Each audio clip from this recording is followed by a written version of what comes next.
Number 1. During the period before the Hispaniola sailed, where were the Squire, Dr. Livesey, and Jim Hawkins? Answer. The Squire was in Bristol, Dr. Livesey was in London, and Jim stayed at the Squire's home. یەکەم ئەو ماوەی کە پێش ئەوەی کەشتی سپانیۆڵە بەڕێکەوێ دکتۆر لیڤسی و سکوایر و جیم لەکوێ بوون. سکوایر لە شاری بریستڵ بوو، دکتۆر لیڤسی لە لەندەن بوو، بەڵام جیم لە ماڵی سکوایر بوو. Number 2. What two things did the Squire have to find during this period, and who helped him to find each? Answer. The Squire had to find a ship and a crew, and his old friend Blandly helped him to find them.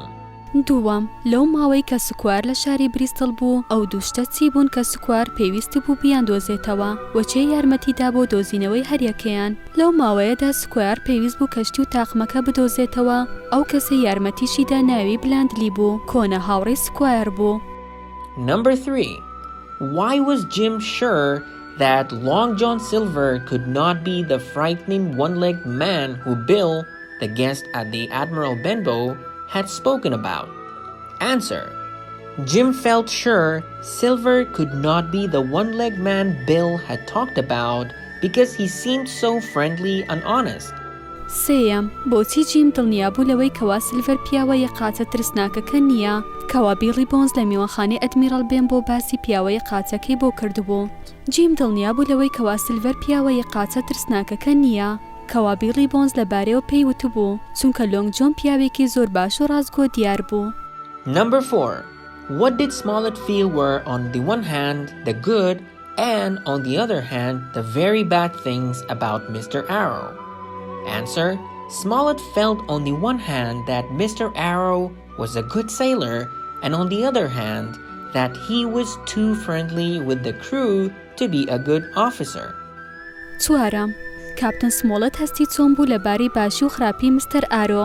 کاپتن سمۆڵەت لەلایەک هەستی دەکرد کەوا مستەر ئارۆ دەریاوانێکی باشە و لەلایەکی ترەوە کاپتن سمۆڵەت وا هەستی دەکرد کەوا مستەر ئارۆ زۆر هاوڕێیانە مامەڵە لەگەڵ تاقمەکەی دەکات. بەم هەڵسوکەوتانەوە مستەر ئارۆ نابێتە ئەفسەرێکی باش. Number 5.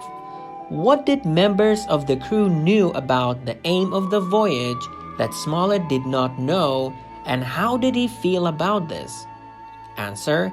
Members of the crew knew that the aim was to find treasure, and he was not happy that they knew something that he had not been told.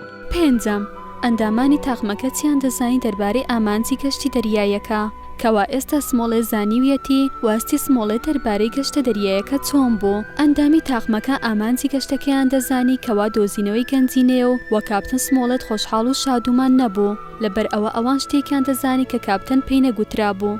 Number 6. Why did Smollett want all the weapons to be kept near the Squire and the people who seemed reliable at the stern of the ship? Answer.